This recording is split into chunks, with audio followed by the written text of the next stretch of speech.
마가복음 2장 13절부터 17절까지 보겠습니다. 예수께서 다시 바닷가로 나가셨다. 무리가 모두 예수께로 나오니 그가 그들을 가르치셨다. 예수께서 길을 가시다가 알페오의 아들 레위가 세간에 앉아 있는 것을 보시고 말씀하셨다. 나를 따라오너라. 레위는 일어나서 예수를 따라갔다. 예수께서 그의 집에서 음식을 잡수시는데 많은 세리와 죄인들도 예수와 그의 제자들과 한 자리에 있었다. 이런 사람들이 많이 있었는데 그들이 예수를 따라왔던 것이다. 바리새파의 율법학자들이 예수가 죄인들과 세리들과 함께 음식을 잡수시는 것을 보고 예수의 제자들에게 말하였다. 저 사람은 세리들과 죄인들과 어울려서 음식을 먹습니까? 예수께서 그 말을 들으시고 그들에게 말씀하셨다. 건강한 사람에게는 의사가 필요하지 않으나 병든 사람에게는 필요하다. 나는 너희를 부르러 온 것이 아니라 죄인을 부르러 왔다. 아멘. 연세가 많아지면 몸이 추우면 안 됩니다. 병이 생기게 된다. 몸이 추우면요. 똑같은 장소에서도 빈속이면 더 춥고요.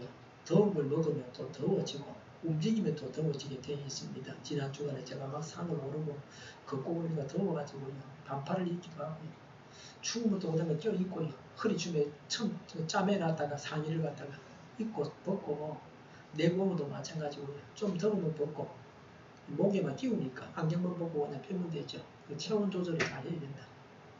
뭐 주변의 사람들이 거의 뭐 한 30% 40%는 다 기침하고 콜록콜록하고 난리예요. 병실이 없다. 네? 병원에 병실이 없다. 요새 내과가 의사들이 막 과로사 할 만큼 내과 검사를 제대로 못할 만큼 그렇답니다. 그래도 우리 교회는 기침하는 분이 없어서 좋습니다. 건강관리 잘해야 돼요.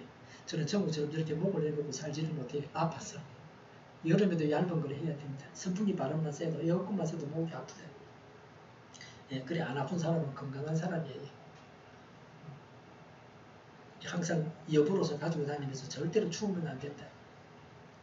자신만 바른 길로 가면 됩니까? 예수님을 믿고 자신만 바르게 살면 됩니까? 내가 바르게 살아야 됩니다. 내가 바르게 사는 게 중요합니다. 바르지 못한 사람들이 세상에 많이 있습니다. 특히 지도자가 바르지 못하기 때문에 큰 문제가 있습니다. 그러나 하나님은 자신만 바르게 사는 것에서 그 이상을 요구하고 있습니다. 우리는 예수님께서 하신 것을 보고 거기서 모범을 찾고 본받고 따라해야 됩니다. 너무 작아서 안 들립니까? 아니면 너무 큽니까? 소리가 맞아요? 네. 13절에 예수님은 바닷가로 나가셨습니다. 예수님께서 일하시던 곳은 바닷가, 산, 회당 등이었습니다. 예수님은 어디서도 활동을 하셨습니다. 우리가 영혼을 구원하는 장소도 어떤 특정한 곳에 제한되어서는 안 됩니다. 예수님은 바닷가에서 가르치셨습니다. 엘리베이터 안에서나 버스 안에서나 자동차 안에서나 길을 가면서 예수님을 전할 수 있습니다.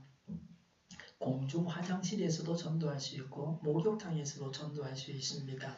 어디서나 전도할 수 있습니다. 전도해서 안 되는 곳은 없습니다. 요새는 지하철에서 전도하지 못하게 합니다. 바로 옆에 앉아있는 사람에게 전도지를 한 장 주는 것은 아마 가능할 겁니다.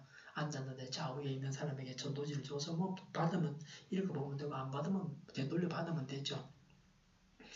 우리가 생활하는 곳이 선교의 현장입니다. 예수 믿는 사람이 있는 곳이 전도하는 곳입니다. 어디서나 예수님을 우리 자신과 말을 통해서 우리의 삶을 통해서 전해야 합니다. 13절에 무리가 모두 예수께 나와왔습니다. 바닷가에 나와 있는 모든 사람들이 예수님께로 나와왔습니다. 바닷가에 있는 사람 중에 일부가 예수님께로 나온 것이 아닙니다. 예수님의 인기가 어떠했는가 하는 걸 알 수 있습니다. 나와서 모두 구원을 받아야 됩니다. 그러나 모두가 구원받았다는 기록은 없습니다. 다 함께 천국에 가면 얼마나 좋습니까? 우리 주변 분들이 다 교회로 나와서 천국 길을 가야 합니다. 13절에 예수님은 그들을 가르치셨습니다. 예수님께서 하신 일이 가르치는 것입니다. 교회도 가르쳐야 합니다. 성도가 모여서 사귀는 것도 서로 가르치는 것입니다. 사귐을 통해서 자신을 열어 보여서 자연스럽게 가르치는 것입니다. 남이 하는 것을 보고서 따라 할 수 있습니다. 사람들은 가르치면 자존심 상해합니다. 배우려고 하지 않습니다. 들으려고 하지 않습니다. 듣고 있어도 들리질 않습니다. 그냥 흘려버립니다. 그래서 가르침이 효과가 없는 경우가 허다합니다.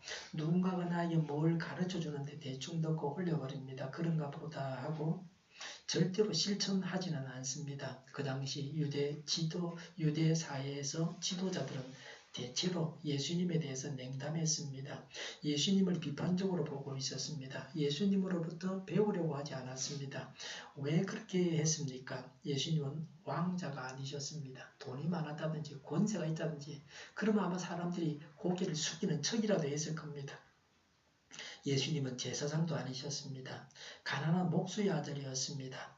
아버지가 분명하지 않은 사생아라고 하는 확인되지 않은 소문까지 있었습니다. 유대 지도자들은 예수님을 아래로 낮추어 보고 있었습니다. 예수님으로부터 마음을 열지 않고 배우려고 하지 않았습니다. 메시아가 낯선 곳으로 오셔서 교만한 자들이 예수님으로부터 배우지 못하게 하셨습니다. 그래서 스스로 망하게 하셨습니다. 하나님의 오묘한 섭리입니다. 큰 교회만 반드시 좋은 것은 아닙니다. 우리 딸이 지금 수도권에서 큰 교회를 다니는데 그 학생이 교사를 하고 있는데 어린이 교사를 하는데 분반 모임을 5분인가 10분밖에 안 한대요. 옛날에 우리 교회에서는 제가 직접 인도했잖아요. 1시간씩 했잖아요. 대화하면서. 상대가 안 되는 겁니다. 꼭 크다고 좋은 것만은 아니다. 좋은 점도 많이 있지만 나쁜 점도 허술한 점도 굉장히 많이 있습니다. 본래 속으로 모이면 1시간 정도 해야 되거든요. 근데 제대로 교회에서 그거 하는 교회가 잘 없어요. 저도 큰 교회 출신이지만 그 교회에서도 그렇게 잘 못했어요. 제가 어릴 때부터도. 잘 알지도 못하고요. 많은 정보들을 다른 사람들에게서 들을 수 있습니다. 귀한 정보를 귀한 줄 알지 못해서 그냥 흘려버리는 겁니다. 들으려고 하지 않습니다. 들은 대로 실천하지 않습니다. 그래서 아무 일도 일어나지 않습니다. 제가 하는 많은 일들은 다른 분들에게서 듣고 배우고 기억했다가 실천해보고 좋은 것들을 올려놓았습니다. 제 블로그에 다 올려놨습니다. 물을 오랫동안 보관하는 법을 몇 년 전에 은퇴하신 목사님, 사모님으로부터 들었습니다. 제가 물을 한창 사드리니까 그런 말씀을 하셨어요. 이렇게 보관해야 된다고. 듣고 나서 제가 물을 그냥 냉장고에 넣어놨어요. 귀찮으니까. 쭈글쭈글해졌잖아요. 지난 겨울에는. 그래 먹으려고 껍데기 갖고 나면 먹을 게 없어요. 엉망이 돼버렸어요. 기억만 하고 있다가 이번 겨울부터 몇 달 전부터는 그대로 실천을 했죠. 신문지에 싸가지고 비닐로 바람이 통하지 않게 봉했습니다. 그게 지금도 잘 먹고 있잖아요. 예. 한동안에 제가 무 드릴까 그렇게 싫다는 사람도 있을 정도로 그랬어요. 요새는 이제 못 드린다 없어요. 이제는요. 예. 그 시장가 살려면 비싸죠. 무릎에 양말을 잘라서 씌우라고 친구가 알려줬어요. 발가락 부분을 잘라내고 양말을요. 발가락을 자르라는 말이 아니고 양말 발가락 부분을 잘라버리고 무릎에 뒤집어 씌우는 겁니다. 그 친구는 퇴행성 관절염으로 무릎 수술을 했습니다. 근데 그 양말 잘라서 무릎에 씌우는 거는 제가 먼저 실천했어요. 제가 만나면 니 요새 안 하나 해라고 제가 권합니다. 요새는 그래서 제 무릎에 늘 양말이 2컬레 그 다음에 워머까지 해서 3가지가 무릎에 씌워져 있습니다. 그러니까 좀 추워도 무릎은 시렵지 않아요. 무릎이 따뜻하니까 무릎이 아프질 않아요. 본래 겨울 되면 더 많이 아프거든요. 추워서 그래요. 여름을 만드는 법은 뒤집어 씌우면 돼요. 바지를 조금 얇게 입어도 사실은 괜찮아요. 무릎만 안 시려우면요. 그래도 저는 바지 많이 입어요. 지금도 내복 입고 수면 바지 입고 그다음 바지 입었어요. 24시간 잘 때까지 하루 종일 무릎에 씌워져 있습니다. 너무 잘 때 깝깝하면 좀 밑으로 내려놓기도 하고요. 양말 발가락 부분을 잘라가지고 발꿈치 부분이 무릎에 오게 하면 됩니다. 워머도 하고 양말도 씌우고요. 바지 무릎 부분이 좀 부풀어 있을 때도 있습니다. 그래서 무릎이 덜 시렵고 거의 아프지 않습니다. 요새 같은 겨울에는 목양실에 앉아서 일을 할 때는 아랫배에 돌덩 찜질을 합니다. 이 접시 2개 엎어놓은 이만한 건데 5분 정도 전기 꼽아놓으면 1-2시간 정도 따뜻합니다. 전립선 비대 세포를 줄여줍니다. 아랫배에 하면요. 아랫배가 따뜻하니까 아프지 않고 변도 바나나처럼 잘 나옵니다. 전에 한의원에 의사 선생님이 시키는 대로 사서 한 10년 동안 잘 쓰고 있습니다. 몇 년 전부터는 2개씩 한다. 한 개는 밑에 깔고 한 개는 아랫배에 하고요. 그렇게 하면 전립선 위아래로 하거든요. 교회 행사에 참석했는데 연세가 많으신 장로님이 사진을 찍는데 스마트폰에다 손을 대고서 이렇게 벌리는 겁니다. 그리고 확대되었어요. 그래서 제가 제 폰도 되는 거 해보니까 똑같이 돼요. 그때 배워서 그렇게 저도 하고 있습니다. 편리하죠. 손만 갖다 대고 이렇게 쭉 벌리면 확대가 된다. 이렇게 멀리 있는 게 말이죠. 그 다음에 초점을 딱 한번 탁 찍어주면 초점도 맞춰서 선명하게 나와요. 목에는 제가 늘 웜을 하고 있습니다. 잘 때도 합니다. 목이 따뜻하면 목이 아프지 않습니다. 머리로 올라가는 혈관들이 다 목을 통과하는데 이게 목이 시려우면 추우면 머리가 잘 안 돌아가요. 그런 점도 있습니다. 목양실에서 신발은 방 하나를 신고 있습니다. 저렴 복지관 다자회에서 5,000원 주고 샀어요. 얼마 전에 작년에. 지금 잘 신고 있습니다. 두터운 양발을 신고 방 하나를 신어도 좀 발이 시려울 때가 있다. 난방을 안 하니까요. 우리 교회당처럼 바닥 난방이 안 되는 곳에서는 발을 특별하게 따뜻하게 해야 됩니다. 우리 조상들이 최고의 지혜를 가지고 있었다. 바닥 난방 대한민국입니다. 서양 사람들, 중국 사람들 어림도 없어요. 바닥부터 따뜻해야 사람이 편안하거든요. 발이 제일 따뜻해야 머리는 시원해야 되고요. 아무리 난방을 해도 바닥 난방 안 되면 발이 시려워요. 제가 연산동에 있는 큰 교회를 갔는데 세미나 한다고 목사님들 모아놓는데 요새는 그 교회 제가 절대로 안 가요. 이름 있는 교회예요. 그런데 난방을 하는데 진짜 들어봐야 전부 위로 다 올라가요. 천장이 얼마나 높은데요. 물 10개 위로 올라가거든요. 발은 시려워요. 그 잘못된 거예요. 그 정도 돈 있는 교회 같으면 그냥 무식해서 그래요. 좀 지혜가 있으면 바닥 난방을 해야지. 그 천장도 높은데 깔아야 되죠. 그럼 얼마나 좋아요. 온화하고요. 재활용품 처리에 대해서는 그 일 아시는 분에게 여쭤보면 잘 가르쳐 줍니다. 겸손하게 배워야 됩니다. 아이들한테도 요새는 배워야 됩니다. 컴퓨터나 스마트폰 사용법은 아이들에게 배워야 됩니다. 어른들에게도 배울 게 많이 있습니다. 최근에 우리 동네 사는 어르신으로부터 검정보리살이 몸에 좋다는 이야기를 들었습니다. 저는 그전까지는 흑보리살이, 검은 보리살이 있는 줄도 몰랐어요. 올 6월쯤에는 통흑보리를 제가 구매하려고 그럽니다. 판매지에 부탁을 해놨습니다. 작년에 생산된 것은 다 도정을 해서 새해에는 이제 도정 안 하고 통흑보리를 팔겠다고 합니다. 지금도 통흑보리를 파는 곳이 있는데 1kg에 10,000원 정도 합니다. 너무 비싸서 그건 안 돼요. 세상을 살아가는 지혜도 배워야 하지만 예수님에게서 배우고 성경을 통해서 배우면 천국 길을 곧장 가게 됩니다. 이 세상에서도 차고 넘치는 삶을 살 수 있습니다. 하나님께서 기뻐하시는 자가 됩니다. 성령님의 인도하심을 따라서 최선의 삶을 살아갈 수 있습니다. 공부하는 것도요. 요령도 상당히 중요해요. 엉덩이가 첫 번째고 열심히 노력해야 되고 그 다음에 요령이 중요해요. 외우는 요령, 또 이해하는 요령 뭐 이런 거 다 그 요령 있게 공부를 해야 됩니다. 14절에 예수님은 레위를 제자로 부르셨습니다. 레위가 어떤 사람입니까? 본명이 레위입니다. 예수님을 만나서 마태라고 하는 새 이름을 받았습니다. 그래서 우리는 마태를 잘 알고 있죠. 복음서의 시작이 마태복음이죠. 마태복음의 저자 레위입니다. 베드로의 제자 마가가 예수님의 제자 사도 마태가 부르심을 받은 것을 기록하고 있습니다. 베드로가 알려주고 마가가 기록했습니다. 베드로는 서성인데 글자를 모르는 사람입니다. 그래서 제자인 마가가 베드로에게서 듣고 베드로를 대신해서 복음서를 기록한 것이 마가복음입니다. 요새 우리나라는 글자 모르는 사람이 거의 없죠.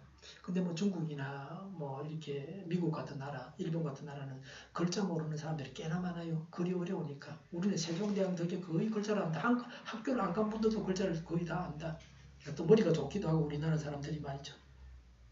근데 요새는 글자만 알아서는 안 되고 그 스마트폰이나 컴퓨터도 할 줄 알아야 됩니다. 안 그러고는 그 글자 모르는 사람처럼 그렇게 되고 맙니다. 그래서 베드로를 대신해서 복음서를 기록한 게 마가복음입니다. 그래서 마가복음을 베드로복음이다 그렇게 말하기도 합니다. 성경은 사도의 건의로 기록되었습니다. 사도만이 성경을 기록할 수 있습니다. 마가는 사도가 아닙니다. 그러나 서성 베드로의 제자로서 베드로의 건의를 가지고서 마가복음을 기록했습니다. 그를 몰라도 복음서를 기록할 수 있다는 것을 베드로와 마가를 통해서 알 수 있습니다. 제가 전에 어릴 때 어머니가 불러주시는 대로 편지를 적었던 기억이 있습니다. 요새도 폰으로 문자를 보낼 때는 아이들에게 그 부탁하면 금방 빨리 해줍니다. 나이 많은 분들은 하다 보면 잘 안 되거든요. 띄어쓰기도 안 되고 철자도 잘 안 되고 뭐 엉뚱한 게 자꾸 나오고 그러거든요. 며칠 전에 제가 버스 안에서 봤습니다. 어떤 아가씨가 버스 타고 가는데 한 손은 손잡이를 잡고 한 손 가지고 스마트폰으로 치는데요. 엄청 빨랐어요. 어떻게 오타도 하나 없을까? 막 누르면서 보려고 누르면 보려고 그러는 거예요. 제가 두 손으로 치는 것보다 한 3배 정도는 더 빠른 것 같아요. 14절에 레위는 세간에 앉아 있었습니다. 레위의 직업은 세간원이었습니다. 15절에 예수님께서 레위의 집에서 음식을 잡수시는데 많은 세리와 죄인들도 예수님과 제자들과 한자리에 있었습니다. 유대 사회에서 세리와 창녀는 죄인의 대표였습니다. 유대 경원 중에 산중에는 사나운 사자가 있고 거리에는 잔인한 세리가 있다는 말이 있습니다. 세리는 뭐냐면 세금 걷는 사람입니다. 로마 정부로부터 세금 걷는 일을 청부 맡은 자들입니다.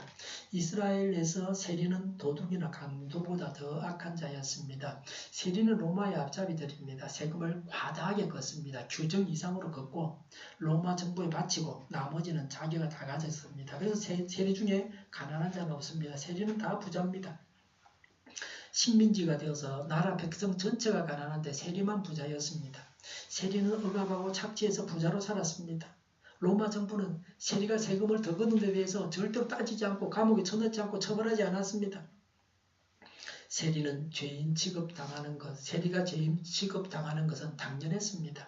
세리는 죄인이고 맹노였습니다. 세리와 장녀는 회당에서 쫓겨났습니다. 세리와 세리의 가족은 유대인 자치 조직의 직무를 담당할 자격이 없었습니다.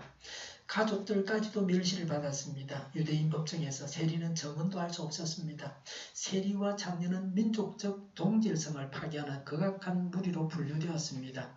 예수님의 12제자들은 미천한 어부거나 세리 같은 또 장녀 같은 12제자는 세리 같은 그런 죄인이고 예수님을 따르는 여인 가운데 장녀도 있었습니다. 죄인을 부르셔서 하나님 나라 일꾼이 되게 하는 것이 하나님의 뜻입니다. 오늘날에도 세상에서 버림받은 자들이 하나님의 일꾼이 될 수 있습니다. 사람은 끝을 보는데 하나님은 중심을 보십니다. 사람은 버렸는데 하나님은 취하셨습니다. 사람은 아니라고 하지만 예수님은 맞다고 하십니다. 하나님의 기준으로 사람을 보고서 선택해야 합니다. 어떤 사람이 신령한 사람입니까? 이전에는 불신자를 상대하지 않는 사람을 신령한 자로 그렇게 여겼습니다. 불신자 친구가 하나도 없는 신자 신령하다고 생각했습니다. 술도 마시지 않고 세상에서 사람들이 짓는 죄도 짓지 않는 사람이 신령한 사람이다. 불신자와는 관계를 끊은 사람이 신령한 사람이라고 생각했습니다. 교회 안에 가르침이 그러했습니다. 그러나 오늘날은 달라졌습니다. 술, 담배라는 이야기는 아니에요. 네. 불신자를 상대하면서 전도하라고 가르치고 있습니다. 통장이나 개모임 같은 것도 해야 됩니다. 운동을 해도 불신자들하고 어울려서 하라고 그렇게 합니다. 신자들이 불신자들을 만나야 됩니다. 예수님도 많은 불신자들을 만나주셨습니다. 이제는 더욱 공격적으로 전도하라고 하는 것입니다. 예수님처럼 세상 속에 들어가서 전도해야 합니다. 제가 친구들 중학교 때 같이 중3 때 공부했던 친구들 한 10년 전인가 15년 전에 모임을 만들었어요. 처음에는 저보고 막 술 먹으러 가는데 이제 10년 좀 지나니까 이제는 술을 안 먹, 저한테 술을 안 권하는 건 물론이고 그 친구들도 악수도 잘 안 해요. 이제 저 따라서요. 제가 안 하니까. 세상 속에 들어가서 우리가 전도해야 합니다. 14절에 레위는 나를 따라오너라 라는 예수님의 말씀에 순종해서 예수님을 따라갔습니다. 사회 일반적인 관념으로 봐서 레위는 세리고 죄인입니다. 그러나 실제 레위는 예수님의 말씀에 순종하는 착한 사람이었습니다. 하나님 마음에 합한 자였습니다. 성경에 나오는 부자 청년은 재산이 많았습니다. 그래서 예수님께서 자기를 따르라고 하셨으나 순종하지 않았습니다. 그 부자 청년은 세상 사람들이 의인이라고 하지만 그는 하나님께 불순종하는 자였습니다. 레위는 세상 사람들이 죄인이라고 하지만 하나님께 순종하는 의인이었습니다. 우리 자신은 어떻습니까? 하나님께서 보실 때 의인입니까? 죄인입니까? 하나님께 불순종하는 자는 죄인입니다. 예수님께서 나를 따라오느라고 하는 말을 듣는 자가 복된 사람입니다. 모든 사람에게 예수님은 다 나를 따라오라고 하지 않으셨습니다. 12제자에게만 하신 말씀입니다. 예수님을 따라가서 사람들을 구원하는 일에 바쳐진 자들은 행복합니다. 참으로 복을 받은 자들입니다. 가장 의미가 있는 일에 헌신하는 자들입니다. 이 세상에서 아무리 좋은 직장에 취직을 해서 일을 해도 청와대에서 일을 해도 예수님의 제자가 되어서 일을 하는 것보다는 못합니다. 세상의 모든 일이 다 하나님의 일입니다. 모든 경제 활동이 다 하나님의 일입니다. 그러나 예수님의 제자가 되어서 제자를 삼는 일이 가장 귀한 일입니다. 우리도 예수님께서 나를 따라오느라고 불러주시기를 고대하면서 예수님께서 나를 따라오라고 하시면 예수님을 따라가야 됩니다. 하나님께서 부르실 때는 무조건 따라가야 됩니다. 하나님께서 명하시면 순종만 해야 합니다.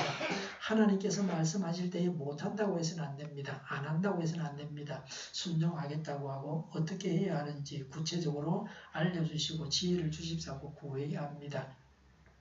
16절에 바리새파 율법학자들이 왜 예수님과 제자들이 죄인들과 함께 먹느냐고 했습니다. 이 질문이 정당한 면도 있습니다. 죄인들과 함께 먹으면서 어울리면 죄를 짓게 됩니다. 의인이 죄인과 함께 어울려서 죄를 지어서는 안 됩니다. 장려촌에 들어가서 전도하다가 장녀하고 같이 그렇게 가늠하고 살면 되겠습니까? 그건 안 되죠. 의인은 어렵게 살아야 합니다. 불신자가 어울려서 술을 마시고 취하고 죄를 지어서는 안 됩니다. 그러니까 제 친구들도 지금은 술을 먹고 그래 샀는데요. 좀 있으면 다 끊을 것 같아요. 몸도 아프고 그러면 끊어야 되지. 술 많이 먹으면 오래 못 살아요. 담배도 마찬가지고요. 미성년자인 아이들은 친구를 잘 사귀어야 됩니다. 나쁜 친구를 사귀어서 탈선하게 됩니다. 미숙한 자들 보호자가 필요합니다. 죄를 짓기 위해서는 죄인과 어울려서는 안 됩니다. 술 마시려고 술 친구를 만나면 안 됩니다. 담배 피우는 사람을 만나서 같이 담배를 피워서는 안 됩니다. 만나면 담배 한 개 줄까? 그러면서 서로 사이좋게 담배를 피웁니다. 흡연자들은 그런 식으로 서로 정을 나눕니다. 제 친구 중에는 숨어서 기독교 학교니까 교수하면서 기독교 학교에서 담배 못 피잖아요. 그렇게 막 숨어서 이제 연구실에 담배를 피고 선풍기를 들어가 창문 밖으로 해서 한풍기식으로 연기를 뽑아내는 거예요. 근데 최근 와서 담배를 끊었어요. 왜 끊느냐 하면요. 뇌경색이 왔어요. 자기도 의학 박사인데 모르겠어요. 딱 끊었지. 이제는 피우래도 못 피우. 피우면 큰일 나지 그건요. 죽으려고군요. 청소년들이 친구를 통해서 술, 담배를 배웁니다. 교회 안에서도 술, 담배를 하는 사람들이 많이 있습니다. 믿는 사람들끼리 모여서 술 마시고 담배를 피우는 일도 있습니다. 그러지 말라고 하면 대듭니다. 개인적으로 술, 담배 하는 것보다 더 나쁜 것은 교회 안에서 믿는 사람들끼리 모여가지고 함께 술, 담배 하는 겁니다. 그 교회에 나왔다가 예수 믿으러 교회 나왔다가 담배 안 피우고 술 안 먹는 사람들이 술 먹고 담배 피우는 거 배우는다. 교회에 나왔다가 먼저 믿은 사람한테 그런 경우도 있습니다. 안 하는 것이 최선입니다. 꼭 해야 한다면 혼자서 숨어서 하는 것이 공공연하게 다른 신자와 함께 하는 것보다 낫습니다. 선한 일은 혼자 하는 것보다 같이 하는 게 더 좋습니다. 죄인들과 어울리지 말아야 합니다. 그러나 다른 측면이 있었습니다. 바리새인들은 교만과 위선으로 남을 멸시하고 정죄하기 바빴습니다. 바리새인들은 어떤 사람입니까? 율법을 지키는 형식주의자입니다. 외모와 형식은 중요했습니다. 바리새인들은 스스로 어렵다고 생각했습니다. 지금 우리들도 어떤 부류의 사람을 죄인이라고 말함으로 스스로 자신을 어렵다고 하지 않습니까? 로마서 3장 11절에 죄가 없는 의인은 없다고 분명하게 말씀하고 있습니다. 성매매하는 자들처럼 몸에 죄를 짓고 살아서는 안 됩니다. 성범죄는 몸에 죄를 짓는 것입니다. 세리처럼 억압하고 착취하며 살아서는 안 됩니다. 그러나 성매매자나 세리가 아닐지라도 나는 의인이라고 말할 수 있는 죄 없는 사람이 있습니까? 없습니다. 자신의 죄를 발견하지 못하는 바리새인들은 예수님께서 구원해 주실 수가 없었습니다. 예수님은 죄인을 부르십니다. 그런데 예수님의 부르심에 대답하고 예수님을 따르는 자는 적습니다. 예수님의 12 제자 중에 바리새인은 없습니다. 바울은 바리새인이었습니다. 바울은 예수님께서 지상에 계실 동안에는 예수님을 따르지 않았습니다. 바리새인이 자신의 죄를 인정하고 예수님을 믿는 일은 좀처럼 없었습니다. 스스로 어렵다고 생각하기 때문에 예수님의 부르심이 들리질 않았습니다. 바리새인들은 성경학자들입니다. 바리새인들은 구약 성경을 잘 알고 있었습니다. 그런데도 예수님을 메시아로 받아들이지를 못했습니다. 이것은 사악한 인간의 한계입니다. 구약 성경이 오실 메시아를 말씀하고 있는데 오신 메시아 예수님을 전혀 알아보지를 못했습니다. 바리새인들은 하나님과 가장 가까이 있는 자들이라고 사람들은 알고 있었습니다. 그러나 사실은 바리새인들이 하나님과 가장 멀리 있었습니다. 하나님을 믿기 가장 어려운 자들이었습니다. 인간 세상에는 이런 일들이 허다하게 있습니다. 실제와 그 모습은 전혀 딴판입니다. 등잔 빛이 어두운 겁니다. 우리 자신은 어떻습니까? 사람이 볼 때는 하나님과 가까운 자라고 하지만 사실은 하나님과 가장 멀리 있지는 않습니까? 껍데기만 보고 속이 있다고 착각을 해서 천국길을 가지 못하고 지옥길을 가서는 안 됩니다. 예수님은 강압적으로 죄인을 붙잡아 가는 경찰과 같은 분이 아니십니다. 예수님의 부르심에 대해서 나는 죄인입니다 라고 자신이 죄인인 것을 고백해야 합니다. 믿지 않는 자는 예수님을 영접해야 됩니다. 믿는 자는 자신이 죄를 지으면서 살고 부족한 자라는 것을 깨닫고 죄를 용서하고 예수님의 인도하심을 요청하고 성령님의 인도하심을 따라서 말씀을 따라서 살아가야 합니다. 바리새인들은 세리 마태를 죄에서 구원낼 능력이 없었습니다. 바리새인들은 자신들도 세리와 같아지지 않으려고 세리를 격리시켰습니다. 죄인을 따돌렸습니다. 예수님과 제자들은 바리새인들과 달랐습니다. 예수님은 죄인들과 함께 어울리시면서 예수님께서 죄를 짓지 않는 것은 물론이고 죄인들을 죄로부터 구해내셨습니다. 마태가 베푼 식사는 친구들과 작별하는 잔치였습니다. 예수님은 죄인을 구원하신 분이십니다. 예수님은 17절에 의인을 부르러 온 것이 아니라 죄인을 부르러 왔다고 하셨습니다. 예수님은 건강한 사람에게는 의사가 필요 없고 병자에게 의사가 필요하다고 하셨습니다. 의사가 환자를 피하면 병자를 고칠 수 없습니다. 예수님은 고쳐야 할 사람들을 어떤 이유에서도 피하지 아니하셨습니다. 예수님은 바리새인들로부터 비난을 받으면서도 죄인을 만나 주셨습니다. 예수님은 죄인을 의인으로 만들려고 이 땅에 오셨습니다. 예수님께서 죄인들을 만나지 말라고 하는 것은 하나님의 일을 막는 것입니다. 죄가 많은 것이 문제가 되지 않습니다. 우리는 죄인을 의인으로 만들기 위해서 죄인들을 찾아가서 만나야 합니다. 하나님을 믿는 신실하고 성숙한 신자들은 불신자하고 많이 사귀어야 됩니다. 그래야 불신자들을 신자로 만들 수 있습니다. 물론 안 믿는 사람을 만나서 자꾸 내가 죄악의 길로 끌려간다. 그러면 좀 만나지 말아야 돼요.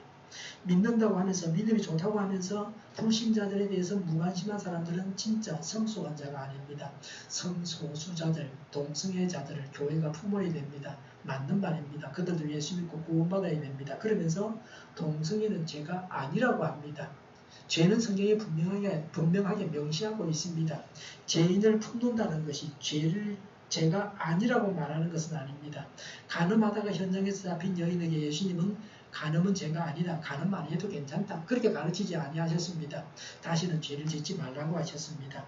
동성애자들을 품어서 죄에서 떠나게 해야 됩니다. 예수님은 죄인을 만나셨습니다. 죄인이 죄를 버리고 떠나게 하셨습니다.